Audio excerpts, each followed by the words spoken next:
அனைவருக்கும் வணக்கம். நான் படித்து ரசித்த கதையை நீங்களும் படித்து கேட்டு மகிழுங்கள். கதை பிடித்திருந்தால் அனைவருக்கும் பகிருங்கள். பாரத்திற்கு பெண் பார்த்து கொண்டிருந்தார் அவனுடைய அம்மா காயத்ரி. பல பெண்களை பார்த்தும் மனதிருப்தி இல்லாத காயத்ரி கொஞ்சம் கவலையாகவே இருந்தார். அன்று பாரத் அலுவலகத்திற்கு கிளம்பி சென்ற பிறகு புரோக்கர் வீட்டிற்கு வந்தார். சித்ரா என்ற பெண்ணின் போட்டோ மற்றும் ஜாதகத்தை கொண்டு வந்தார் புரோக்கர். அவளை பார்த்தவுடன் காயத்ரிக்கு மிகவும் பிடித்து போனது. நல்ல களையான முகம், குடும்பத்திற்கு ஏற்ற பெண் போல் இருக்கிறாள் என்றார் காயத்ரி. அவர்களது குடும்பமும் நமது குடும்பத்திற்கு ஏற்ப வசதியோடு இருக்கிறார்கள். மேலும் அவர்கள் பெண்ணின் ஜாதகத்தோடு நம் பையனின் ஜாதகத்தையும் பார்த்து இருவருக்கும் பொருத்தம் இருப்பதை உறுதி செய்து விட்டனர். அவர்களுக்கும் அவர்களது பெண்ணுக்கும் பாரத்தை பிடித்து விட்டது. நாம் சம்மதம் சொன்னால் திருமணத்தை முடித்து விடலாம் என்றார் புரோக்கர். காயத்ரி புரோக்கரிடம் பையன் வந்த பிறகு அவனிடம் பேசிவிட்டு உங்களுக்கு தகவல் தெரிவிக்கிறேன் என்று சொல்லி அனுப்பினார். பாரத் வந்தவுடன் அவனிடம் சித்ராவின் புகைப்படத்தை காண்பித்தார் காயத்ரி. போட்டோவை பார்த்தவுடன் பிடிக்கவில்லை என்று சொல்லிவிட்டு தன் வேலைகளை பார்க்க ஆரம்பித்தான். அனைத்தும் கைகூடி வந்துவிட்டது. திருமணத்தை முடித்துவிட்டு நிம்மதியாக இருக்கலாம் என்று யோசித்த காயத்ரிக்கு பாரத்தின் பதில் கொஞ்சம் எரிச்சலாக இருந்தது. அவன் குளித்து முடித்துவிட்டு வரட்டும், அதன் பிறகு பேசிக்கொள்ளலாம் என அமைதியாக காத்திருந்தார். பாரத் வெளியே வந்தவுடன் ஏன் உனக்கு இந்த பெண்ணை பிடிக்கவில்லை என்ற காரணத்தை சொல் என்றார் காயத்ரி. அம்மா, உன்கிட்ட ஏற்கனவே நான் சொல்லியிருக்கேன், எனக்கு வரப்போற மனைவி நல்ல சிவப்பா இருக்கணும், மேலும் என் உயரத்திற்கு ஏற்ற மாதிரி உயரமா இருக்கணும்னு சொல்லியிருக்கேன். இந்த பொண்ணு ரெண்டுமே இல்ல, மாநிறமா இருக்கு, குட்டையாகவும் இருக்கு, அதனால எனக்கு பிடிக்கல என்றான் பாரத். ஆமாடா, வர்ற எல்லா பொண்ணையும் இப்படி தட்டி கழிச்சுக்கிட்டே இரு, உனக்கு 60 வயசுலதான் அப்புறம் கல்யாணமே நடக்கும். பொண்ணு கிடைக்கிறதே ரொம்ப பெரிய விஷயமா இருக்கு. இதுல சினிமா நடிகை மாதிரி கலராகவும் உயரமாகவும் பொண்ணு வேணும்னா எங்கடா போய் தேடுறது? கடைசி வரைக்கும் உனக்கு என்னால சமைச்சு போட்டுக்கிட்டு இருக்க முடியாது. எனக்கு என்ன வயசு திரும்பிக்கிட்டா இருக்கு, இப்பவே கிச்சன்ல நிக்க முடியல. உன்னை பொண்ணு வீட்டுல பிடிச்சிருக்குன்னு சொல்லிட்டாங்க.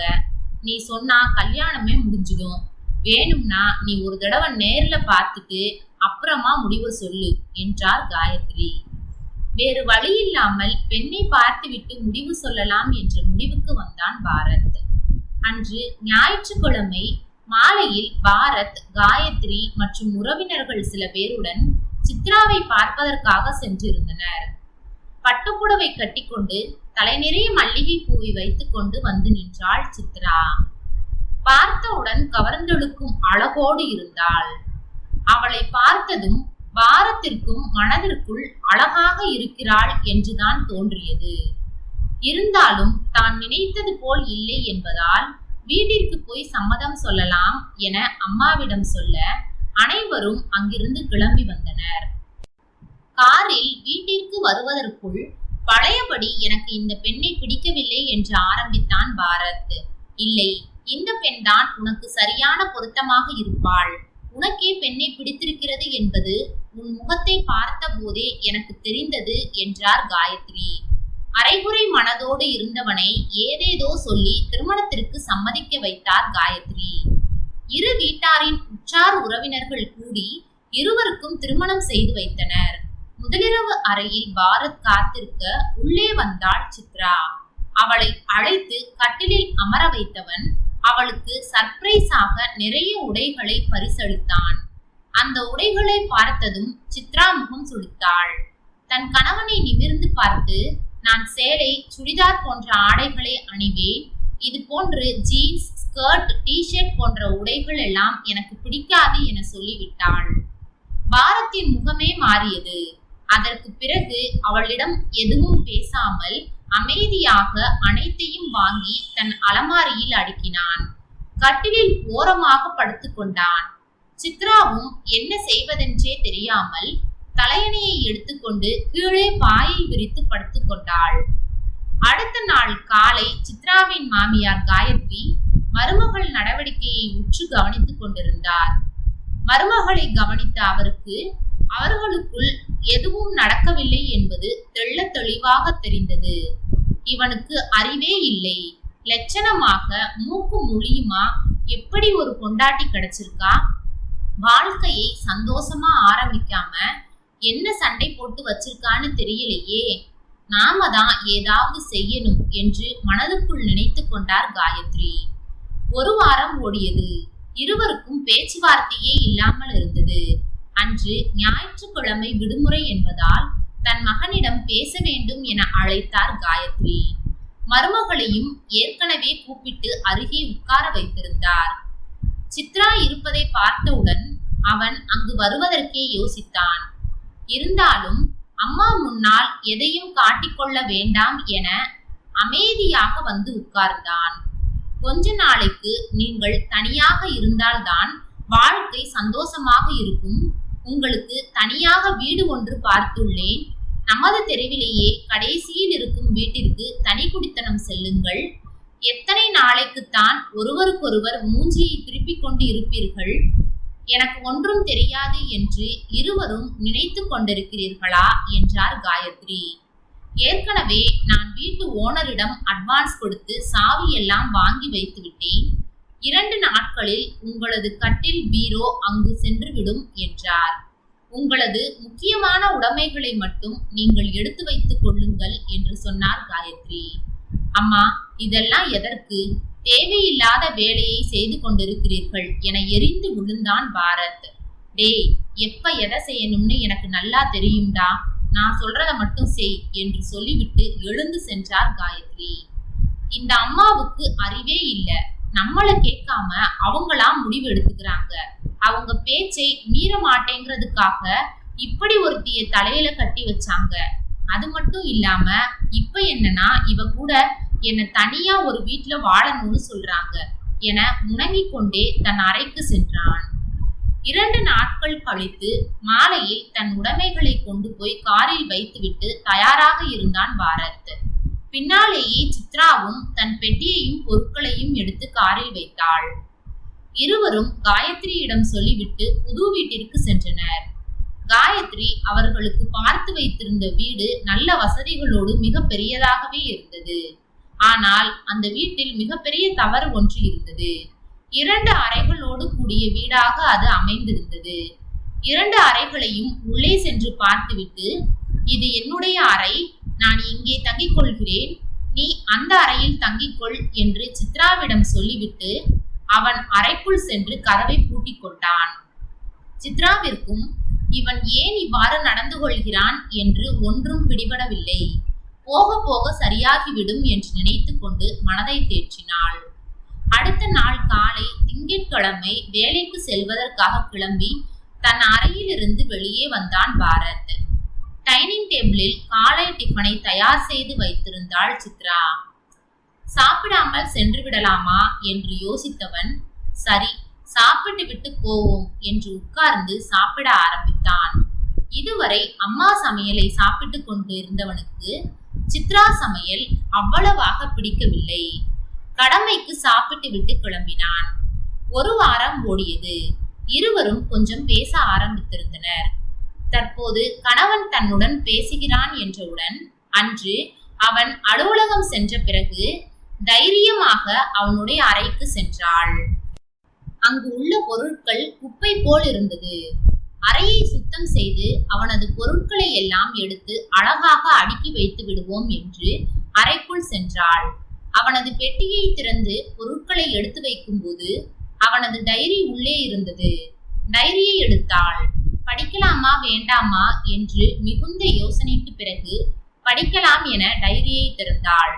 நேராக கடைசி பக்கத்திற்கு சென்று எந்த நாள் வரை எழுதப்பட்டுள்ளது என பார்த்தாள். அவனது கல்லூரியின் கடைசி நாள் வரை அந்த டைரி எழுதப்பட்டிருந்தது. அதனை முதலில் படித்தாள். 3 ஆண்டுகள் கல்லூரியில் எத்தனையோ பெண்கள் இருந்தும் நான் எனக்கானவளை இங்கே தேடவில்லை.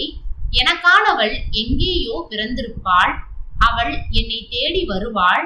அவளுக்காக நான் காத்திருக்கிறேன் என்று எழுதி முடித்திருந்தான். டைரியை முழுவதுமாக படிக்காமல் அவள் மனம் ஏதோ சிந்தனையில் ஆழ்ந்தது. அறையை முழுவதுமாக சுத்தம் செய்து அழகாக மாற்றினாள். அவன் டைரியை எடுத்த இடத்திலேயே வைத்துவிட்டு அவன் பெட்டியை மட்டும் திறக்காதது போல் இருந்த இடத்தில் அப்படியே வைத்து விட்டாள். அலுவலகத்திற்கு சென்றிருந்த பாரத் அன்று அலுவலகத்தில் புதிதாக பணிக்கு சேர்ந்திருந்த ஸ்டெல்லாவை பார்த்தவுடன் அவன் மனம் எல்லாம் பறக்க ஆரம்பித்தது. முதல் நாளிலேயே அலுவலகத்திற்கு ஜீன்ஸ் பேண்ட், டிஷர்ட் அணிந்து கொண்டு வந்திருந்தாள். நல்ல நிறமாகவும் உயரமாகவும் இருந்தாள். அவள் அழகிற்கு மேலும் அழகு சேர்க்கும் விதமாக மேக்கப் போட்டிருந்தாள். இப்படி ஒரு பெண்ணைத்தானே நான் திருமணம் செய்து கொள்ள வேண்டும் என எண்ணினேன் என்று மனதுக்குள் நினைத்து கொண்டான். அவள் சிகப்பாக மெழுகு சிலை போல இருந்தாள். அலுவலக மேலாளர் அவளை அனைவருக்கும் பொதுவாக அறிமுகம் செய்தார். அவரவர் வேலைகளை செய்யுமாறு சொல்லிவிட்டு உள்ளே சென்றார். உள்ளே சென்றவர் பாரத்தை அழைத்தார். எதற்காக அழைக்கிறாரோ என்று மனதுக்குள் நினைத்து கொண்டு உள்ளே சென்றான். அங்கே ஸ்டெல்லா நின்று கொண்டிருந்தாள். முகமெல்லாம் புன்னகையுடன் உள்ளே சென்று என்னவென்று கேட்டான். ஸ்டெல்லா புதிதாக வந்திருக்கிறாள், அவளுக்கான வேலையை சொல்லிக் கொடுக்க சொன்னார். மேலும் அவள் வேலையை நீங்கள் தான் கண்காணிக்க வேண்டும் என்றார்.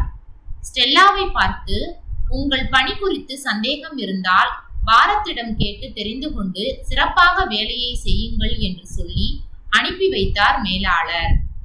அவள் பாரத்தை பார்த்து லேசாக புன்னகைத்தாள். மேலாளரை பார்த்து சரி என தலையாட்டி விட்டு வெளியேறினான் பாரத். ஸ்டெல்லா சென்று அவளுடைய கேபினில் அமர்ந்தாள். அவளுக்கு சில வேலைகளை சொல்லிக் கொடுத்து விட்டு வந்து அவனது இருக்கையில் அமர்ந்தான் பாரத். அடிக்கடி எழுந்து வந்து சந்தேகங்கள் கேட்டுக் கொண்டிருந்தாள் ஸ்டெல்லா. முகம் கோணாமல் அனைத்தையும் சொல்லிக் கொடுத்து கொண்டிருந்தான் பாரத். அன்று வீட்டிற்கு கிளம்பி வந்த பாரத்தின் முகத்தை பார்த்தவுடன் சித்ராவிற்கு உள்ளுக்குள் மிகவும் சந்தோஷமாக இருந்தது. தன் கணவனை இவ்வளவு சந்தோஷமாக பார்த்ததில்லையே. அலுவலகத்தில் என்ன நடந்திருக்கும் என்ற யோசனையுடன் அவனுக்கு இரவு சாப்பாட்டை எடுத்து வைத்தாள். சாப்பிட்டு விட்டு அறைக்கு சென்றவன் அறையை பார்த்தவுடன் அதிர்ந்து போனான். இதுவரை தன்னுடைய அறையை இவ்வளவு அழகாக அவன் பார்த்ததில்லை. ஒரே நாளில் கண்ணுக்கு குளிர்ச்சியாக ஆக்கிவிட்டாளே, அவளை கண்டிப்பாக பாராட்ட வேண்டும் என்று சித்ரா அறைக்கு வந்தான். கதவு தாழ்பால் போடாமல் திறந்துதான் இருந்தது. கதவை வேகமாக திறந்தான். சித்ரா உள்ளே உடைமாற்றிக் கொண்டிருந்தாள். வேகமாக கதவு திறந்தவுடன் பயந்து போனவள் வேகமாக ஆடையை எடுத்து போர்த்தினாள். கதவை தட்டாமல் உள்ளே போய்விட்டோமோ என்று தலையை குனிந்து கொண்டு தன் அறைக்கு சென்றான் பாரத். சிறிது நேரம் கழித்து உடையணிந்து கொண்டு பாரத்தின் கதவை வந்து தட்டினாள் சித்ரா. கதவை திறந்தவன் உள்ளே வா என்று அழைத்தான். உள்ளே வந்தவளிடம், அறையை இவ்வளவு அழகாக மாற்றி இருக்கிறாயே, இதற்காக தனியாக ஏதாவது படித்தாயா என்று கேட்டான்.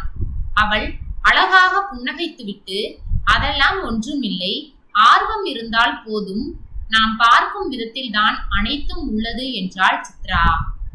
வேற ஏதாவது பேசுவானா என்று எதிர்பார்த்து சிறிது நேரம் அவள் கையை பிசைந்து கொண்டு அங்கேயே நின்றாள். அவன் அதற்கு மேல் ஒன்றும் பேசவில்லை. அவள் தனது அறைக்கு வந்து விட்டாள். 2 வாரங்கள் ஓடிய நிலையில் அவர்கள் இருவரும் மனம் விட்டு பேசிக்கொள்ள ஆரம்பித்திருந்தனர். சித்ராவை அவனுக்கு இப்போதெல்லாம் மிகவும் பிடித்து விட்டது. மாடர்ன் உடை அணிந்து மேக்கப் போட்டு சித்ராவை அழகு பார்க்க வேண்டும் என்று நினைத்தான். ஆனால் இது எதையும் செய்யாமல் சித்ரா அவனுடைய மனதிற்குள் கொஞ்சம் கொஞ்சமாக நுழைந்து விட்டாள். என்ன மாயம் செய்தாளோ என்று அடிக்கடி மனதிற்குள் நினைத்துக் கொள்வான். இத்தனை நாள் இவளைத்தான் தனக்கு சரியான பொருத்தம் இல்லை என்று நினைத்து ஒதுக்கி வைத்தோமா என்று தன்னையே திட்டிக் கொள்வான். இந்த 2 வாரத்தில் சித்ராவுடன் மனம் விட்டு பேசியதை விட அவளுக்கு தெரியாமல் அவளை ரசித்துக் கொண்டிருந்தான் என்பதுதான் உண்மை. இன்று அலுவலகம் முடிந்து வீட்டிற்கு வரும்போது சித்ராவிடம் தன் காதலை வெளிப்படுத்த நினைத்திருந்தான் பாரத். அன்று அலுவலகத்திற்கு செல்வதற்காக குளித்துக் கொண்டிருந்தான் பாரத். ஹாலில் உட்கார்ந்து சித்ராவுடன் டீ குடித்துக் கொண்டிருக்கும் போது போனை அங்கேயே வைத்துவிட்டு சென்று விட்டான். அவனுடைய போன் அடித்தது. சித்ரா பார்த்துவிட்டு எடுக்கவில்லை. மறுபடியும் போன் அடிக்க யாராக இருக்கும் என்று போய் பார்த்தாள். ஸ்டெல்லா என்று இருந்தது. எடுத்து பேச வேண்டாம், அலுவலகத்தில் இருந்து யாராவது பேசலாம் என நினைத்தவள் வீட்டின் பக்கவாட்டில் சென்று செடிகளை பார்த்து கொண்டிருந்தாள். யார் இந்த ஸ்டெல்லா என்ற யோசனையும் அவள் மனதில் ஓடிக்கொண்டிருந்தது. குளித்து முடித்துவிட்டு வந்தவன் போனை எடுத்து மிஸ்டு கால் இருப்பதை பார்த்துவிட்டு ஸ்டெல்லாவிற்கு தொடர்பு கொண்டான். சித்ரா அறைக்குள் இருப்பதால் வெளியே வந்து பேசிக் கொண்டிருந்தான். ஆனால் பின்பக்கம் சென்று செடிகளை பார்த்து கொண்டிருந்த சித்ராவின் காதில் அவன் பேசுவது விழுந்தது. இடையிடையே அழகு, வாழ்க்கை சந்தோஷமாக மாறப்போகிறது என்றெல்லாம் பேசிக் கொண்டிருந்தான். அதை கேட்டவளுக்கு மனம் உடைந்து போனது. இதற்கு மேலும் இந்த வீட்டிலும் இவன் வாழ்க்கையிலும் இருக்கக்கூடாது என்று முடிவு செய்தாள். அலுவலகத்திற்கு கிளம்பி சென்றான் பாரத். வர வர அலுவலகத்துக்கு லேட்டாவே வரீங்க, மனைவியை விட்டு பிரிஞ்சு வர முடியல போல என்று நக்கலாக கேட்டாள் ஸ்டெல்லா. சிரித்துக்கொண்டே உள்ளே வந்தான் பாரத். இன்று வீட்டிற்கு செல்லும் போது பூவும் அல்வாவும் வாங்கி கொண்டு சென்று தன் மனைவியுடன் இல்லற வாழ்க்கையை இனிதே தொடங்க வேண்டுமென மனதிற்குள் நினைத்து கொண்டான். தன் மனைவியை பற்றி நினைத்து கொண்டே அலுவலகத்திலிருந்து வீட்டை நோக்கி வந்தான். வீட்டில் சித்ரா இல்லை. ஹாலில் ஒரு கடிதம் மட்டுமே இருந்தது. கடிதத்தை எடுத்து பிரித்து பார்த்தவனுக்கு அதிர்ச்சி காத்திருந்தது. நான் உங்களுக்கு பொருத்தமானவள் இல்லை என்பதை அறிந்து கொண்டேன். இனிமேலும் உங்கள் வாழ்க்கையில் இருந்து உங்களுக்கு தொல்லை தர விரும்பவில்லை. எனவே என் வாழ்க்கையை தேடி நான் செல்கிறேன் என எழுதி வைத்திருந்தாள். காலையில் ஸ்டெல்லாவிடம் பேசியதை கேட்டிருப்பாளோ என்று யோசித்தான். அவளுக்கு போனில் தொடர்பு கொண்டான். போன் சுவிட்ச் ஆஃப் என வந்தது. அம்மாவிடம் சொல்லலாமா என யோசித்தவன் முதலில் தேடி பார்க்கலாம் என பேருந்து நிலையத்துக்கு சென்று தேடினான். அவள் அங்கு இல்லை. ரயில்வே நிலையத்திற்கு சென்று தேடினான். அங்கும் அவள் இல்லை. என்ன செய்வது, எங்கு சென்றிருப்பாள் என்று யோசித்துக் கொண்டே பல முறை தொலைபேசியில் தொடர்பு கொண்டான். ஆனால் போன் அணைத்து வைக்கப்பட்டுள்ளது என்றே வந்தது. என்ன செய்வதென்றே தெரியாமல் தன் அம்மாவிடம் வந்து விஷயத்தை சொல்லலாம் என வந்தான். வீட்டிற்குள் நுழைந்ததும் அவனுக்கு சற்று ஆறுதல் ஏற்பட்டது. தன் அம்மாவின் மடியில் படுத்துக் கொண்டிருந்தாள் சித்ரா. அவள் கண்களில் கண்ணீர் வடிந்த சுவடுகள் படிந்திருந்தது. அவனை பார்த்ததும் இருவரும் எழுந்து நின்றனர். காயத்ரி பாரத்தை நோக்கி ஏண்ட அறிவு கட்டவனே என்று திட்ட ஆரம்பித்தாள். அவனோ வேகமாக வந்து தன் மனைவியை கட்டிப்பிடித்துக் கொண்டான். அத்தை இருப்பதால் வேகமாக அவனிடமிருந்து விலகினாள் சித்ரா. சரி வா, வீட்டுக்கு போகலாம் என்றான். அவளோ அத்தையை பார்க்க போ என்பது போல் தலையாட்டினார் காயத்ரி. வீட்டிற்கு வந்தவுடன் அவளிடம் ஸ்டெல்லாவிடம் நான் பேசுவதை கேட்டுவிட்டுத்தான் அப்படி கடிதம் எழுதினாயா என்றான். ஆம் என அவள் தலையசைத்தாள். ஸ்டெல்லாவுடனான பழக்கம் வெறும் நட்பு மட்டும்தான் என்றான். பாரதியை முறைத்து பார்த்தாள் சித்ரா. இந்த வீட்டிற்கு வந்த ஒரு வாரத்திலேயே உன்னை எனக்கு பிடித்து விட்டது. உன்னிடம் சொல்ல முடியாமல் தவித்துக் கொண்டிருந்தேன். உண்மையிலேயே நீ எனக்காக பிறந்தவள் என்றான். இன்னும் ஒரு உண்மையை சொல்கிறேன். அன்று நீ அறையில் உடை மாற்றிக் கொண்டிருக்கிறாய் என்று தெரிந்தேதான் நான் உள்ளே வந்தேன் என்றான். அவனை ஆச்சரியமாக பார்த்தாள் சித்ரா. அது மட்டுமா, நீ என் அறைக்கு வந்த பிறகு உன்னை அப்படியே கட்டிக்கொள்ள வேண்டும் என்று நினைத்தேன். ஸ்டெல்லா ஜீன்ஸ், டி-ஷர்ட், மேக்கப் என்று எனக்கு பிடித்தது போல் இருந்தாள். ஆனால் அவளுடன் பேச ஆரம்பித்த 2 நாட்களில் புரிந்துவிட்டது. வெளித்தோற்றத்தில் மட்டுமே ஸ்டெல்லா என்னை கவர்ந்தாள். மனதளவில் உன்னை தவிர யாரும் என்னை கவர முடியாது என்பதை தெரிந்து கொண்டேன். அதன் பிறகுதான் அழகு ஆடையில் அல்ல என்று புரிந்து கொண்டேன். ஸ்டெல்லாவிடம் பலமுறை உன்னை பற்றி பேசியிருப்பேன். ஒரு கட்டத்தில் உன்னை பற்றி மட்டும்தான் அவளிடம் பேசுவேன் என்று பயந்து ஓட ஆரம்பித்தாள் ஸ்டெல்லா. நீதான் எனக்கு ஏற்ற துணை என்று சொல்லி அவளை கட்டிக்கொண்டான். அவனை தள்ளிவிட்டு நீங்க சொல்றதெல்லாம் நம்புற மாதிரியே இல்லையே என்றாள் சித்ரா. நம்புவதற்கு என்ன செய்யணும் என்று கேட்டான் பாரத்.